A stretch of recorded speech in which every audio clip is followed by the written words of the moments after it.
If you went to buy fireworks this week, you may have noticed something. The prices are higher.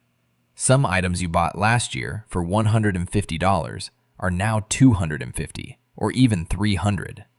And if you ask the person at the fireworks stand why, they probably gave you a one-word answer: tariffs. But most people do not actually understand what that means or how it works. So today, we are going to draw it into focus. Here is the situation. 99% of all consumer fireworks sold in the United States come from China.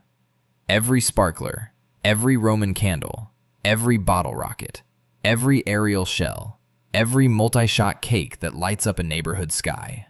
99%. The United States does not manufacture fireworks at scale. It would be, as one industry insider put it, next to impossible to reshore manufacturing to the US to produce the volume of fireworks to meet demand. Americans import 322 million pounds of fireworks every year, all of it from China. Now you might be wondering, why does the US not just make its own fireworks? Fireworks manufacturing requires specialized chemistry, specific raw materials, and decades of supply chain infrastructure. China built that infrastructure over generations. It is not something you recreate in a few years. And the volume required, 322 million pounds, is staggering. So when the United States imposed tariffs on Chinese goods, the fireworks industry had nowhere to go. Here is how the tariff math works. At the peak of trade tensions in early 2026, tariffs on Chinese imports reached 145%. That means a product that cost $1 to import now costs $2.45 before it even left the port. The tariffs were later reduced to 30% during a 90-day negotiation pause. But 30% is still 30%.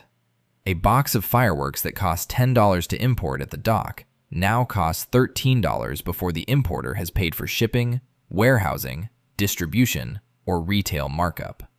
By the time that box reaches a fireworks stand, that $10 import cost has become $20 or more on the shelf. And consumers see prices that in some cases have doubled. Now you might be asking, could the importer just absorb the cost? Most of them cannot. Here is why. The fireworks industry operates on a narrow seasonal window. Most of the annual revenue comes in a few weeks around July 4th.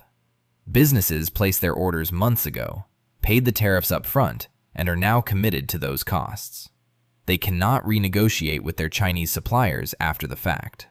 The cost is already in the product.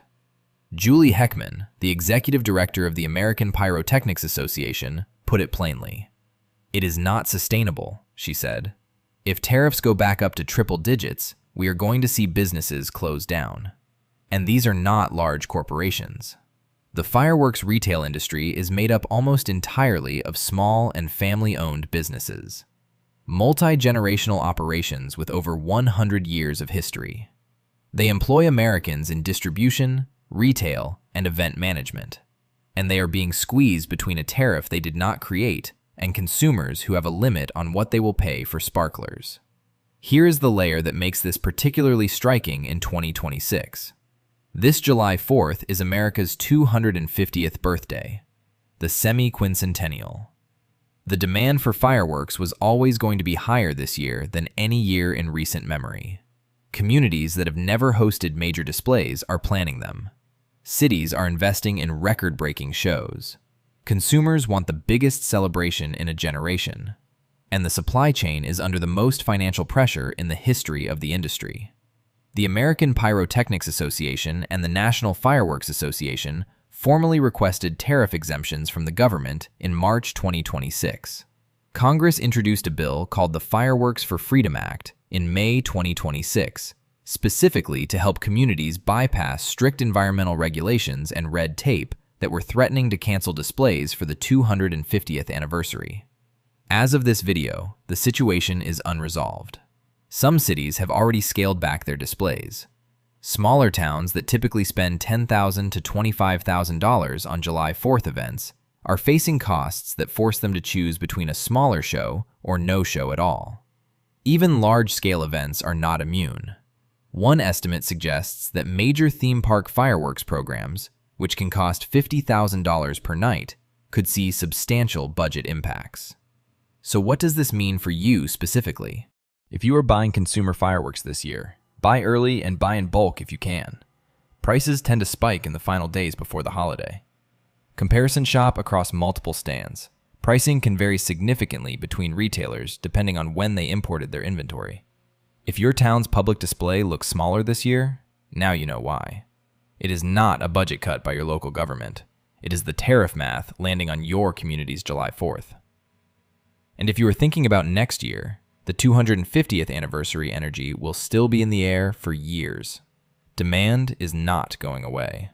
Whether the supply chain recovers depends heavily on what happens to trade policy with China in the months ahead. The fireworks lighting up the sky this July 4th traveled a very long way to get there, and they cost more than ever before to make that journey. If this one made you understand something you did not before, share it with someone who is heading to a fireworks stand this weekend. Subscribe so you do not miss what comes next. Big ideas, plain language, finally clear.